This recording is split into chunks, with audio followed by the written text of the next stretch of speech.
이탈리아의 사상가 마키아벨리는 군주의 덕목과 국가 번영의 묘책을 담은 군주론을 집필해 피렌체의 수상 로렌초 2세에게 헌정했으나 처참히 외면당했는데요. 한편 이 로렌초 2세의 딸은 훗날 유럽 근세사를 상징하는 불세출의 여성 권력자가 되어 이탈리아는 물론 프랑스 역사에 막대한 영향을 끼치게 되니 이 여인은 과연 누구이며 그녀로부터 비롯될 수많은 역사적 사건들은 과연 어떤 것일까요?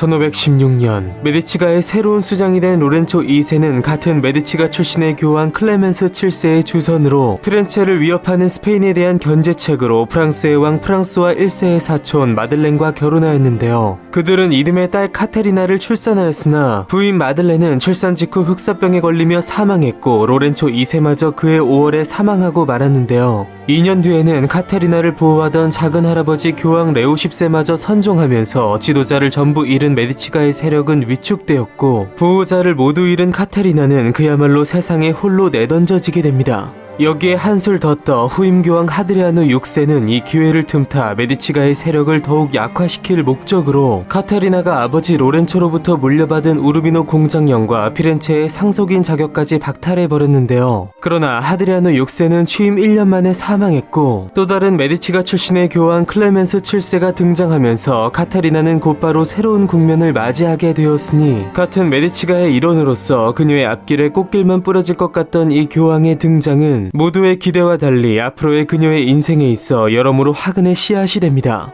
이전까지의 교황들은 신성 로마 제국의 황제, 특히 당시 넓은 영토를 확보하여 대륙의 지배자로 떠오른 카를 5세와 매우 두터운 관계를 유지해왔으나 그의 그늘에 들어가기보다 오히려 그가 이탈리아의 패권을 호시탐탐 노리는 것을 경계한 클레멘스 7세는 프랑스, 베네치아 등 주변국들과 코냑 동맹을 결성하여 카를 5세의 분노를 사게 되는데요. 교황의 비열한 행동을 응징하려 한 그는 제국군을 이끌고 교황청에 있는 로마로 직행하여 시내 일대를 쑥대밭으로 만들어버렸고 피신한 교황은 모든 상황이 수수불가지경에 이르자 결국 엄청난 배상금과 더불어 항복을 선언하게 됩니다. 더불어 이 4년간의 코냑 동맹전쟁 과정에서 피렌체에서는 교황이 무력화된 틈을 타 공화파들에 의해 메디치가의 다수가 추방된 상태였는데요. 황제에게 항복을 선언하고 다시 그의 마음을 얻은 교황은 피렌체에 대한 메디치가의 통치권 회복을 약속받고 그의 군사적 도움을 받아 공화파에 의해 장악된 피렌체를 공격하게 되는데요. 문제는 당시 11살의 카테리나가 아직 피렌체 안에 살고 있었고 메디치가 출신의 교황의 공격에 분노한 피렌체 공화파들이 그녀를 죽이려고 했기에 카테리나는 그들을 피해 수녀원을 전전하며 힘들고 위태로운 시간을 보내게 됩니다.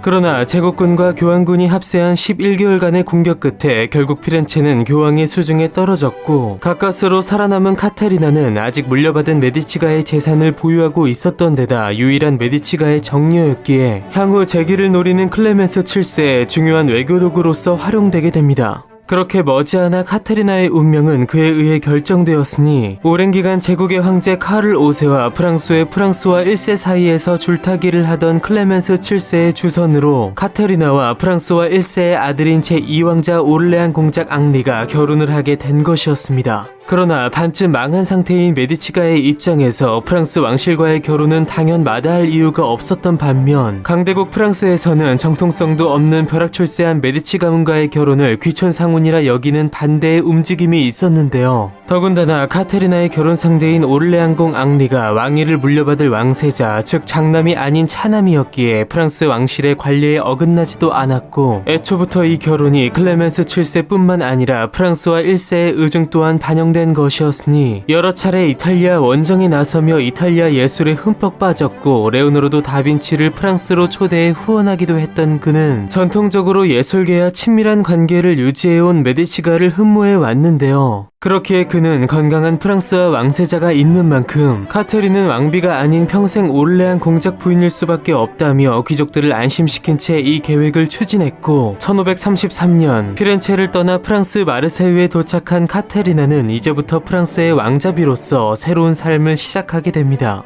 그렇게 카테리나가 부유한 가문 출신답게 어릴 적부터 쌓아온 풍부한 교양과 매력으로 프랑스 생활에 적응해 나가던 차, 프랑스와 1세가 절대 불가능하다고 했던 일이 마침내 벌어졌으니 1536년 카테리나의 시아주버니 즉 왕세자 프랑스와가 사망했고 남편 앙리가 왕세자의 자리를 이어받으면서 카테리나의 지위 또한 왕세자비로 격상되었는데요. 그렇게 프랑스와 1세의 호언장담이 한순간에 무너지고 메디치가 출신의 카테리나가 프랑스의 왕비가 될 상황에 놓이자 그녀를 반대했던 귀족들을 비롯해서 다수의 여론은 카테리나를 향해 상당히 적대적인 반응을 내놓았고 앙리 왕세자가 다른 정부와의 사이에서 사생아를 낳았음에도 카테리나의 경우 결혼한 지 10년이 지나도록 아이를 낳지 못하자 이러한 여론은 더욱 심해져 갔는데요. 무엇보다 남편을 향한 카테리나의 사랑이 지극했던 반면 남편 앙리는 그녀와의 관계를 단순히 의무로만 여겼으니 그에게는 그가 진정으로 사랑하는 별도의 애인이 있었기 때문입니다. 어릴 적부터 아버지 프랑스와 1세로부터 차별을 겪으며 그에 대한 저항감과 애정결핍이 있었던 앙리는 카테리나와의 결혼 직후 당시 17세인 자신보다 훨씬 나이가 많은 20년 연상의 과부를 사랑하게 되었으니 37살의 그녀의 이름은 바로 디안 드 푸아티였습니다. 그녀 역시 일찍이 40년 차이가 나는 몰레브리의 백작과 결혼하여 딸 둘을 낳고 32세의 과부가 된 디안은 뛰어난 외모와 넘치는 끼로 여러 귀족 남성들을 사로잡았고 차기 국왕인 앙리의 마음까지 얻은 것이었는데요. 그렇게 디안이 왕세자 앙리를 등에 업고 궁정의 실세가 된 반면 당시 여성으로서의 기본 책무인 아이도 낳지 못하고 남편의 사랑을 받지 못한 카트린은 푸아티에는 물론 다수의 궁정 사람들로부터 모욕과 멸시를 받았는데요. 그러나 카테리나가 결혼 11년 차에 접어든 시점에서 그녀의 어두운 삶에 한 줄기 빛이 드리워졌으니 그녀가 장남 프랑스와를 비롯해서 차남 샤를, 삼남 앙리, 장녀 엘리자베트, 차녀 마르그리트 등 이후 10년간 무려 10여 명의 자식을 낳게 된 것인데요. 무엇보다 1547년 프랑스와 1세의 사망으로 남편 앙리가 앙리 2세로 즉위하면서 카테리나는 명색이 프랑스의 왕비가 되었으나 이것은 오히려 더 큰 불행을 만들어내는데요. 먼저 힘든 시절에도 그녀의 든든한 버팀목이 되어준 시아버지 프랑스와 1세가 죽으면서 디아는 정식 왕비인 카테리나를 무시한 채 왕의 총애를 등에 업고 스스로 왕비 행세를 했고 아이들의 양육권마저 그녀에게 빼앗기는 등 왕비가 되기 이전보다 오히려 더 큰 모욕과 수모를 겪게 됩니다.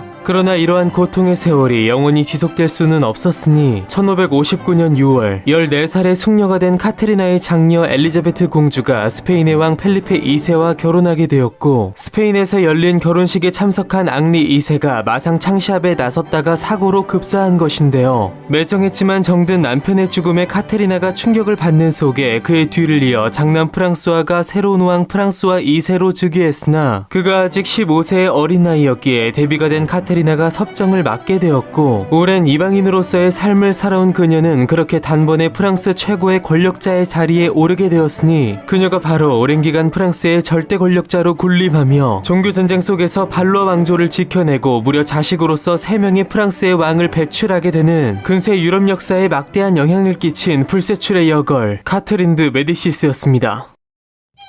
메디치가의 유일한 상속자로 태어나 이른 부모의 죽음과 가문의 쇠퇴 속에 죽음의 위기를 겪었고 프랑스 궁정에서도 이어진 기나긴 시련의 세월을 넘어 끝내 최고의 권력자의 자리에 오른 카트린 드 메디시스. 그녀를 괴롭혀온 라이벌 디안을 비롯해서 모든 귀족들이 지난날을 후회하며 그녀의 발 앞에 머리를 조아리는 속에 이제 모든 것을 할 수 있게 된 그녀는 나라의 중책을 떠하는 엄중한 상황에서 오히려 더 큰 가치를 바라보고 있었으니 그녀의 삶을 넘어 유럽 역사를 뒤흔들 수많은 문제들이 산재해 있는 상황에서 바람잘 날이 없는 그녀에게는 앞으로 어떤 여정이 기다리고 있을까요? 전장의 한복판에서 르네상스를 꽃피워낸 역사상 가장 찬란했던 가문의 이야기 다음 시간에 계속됩니다.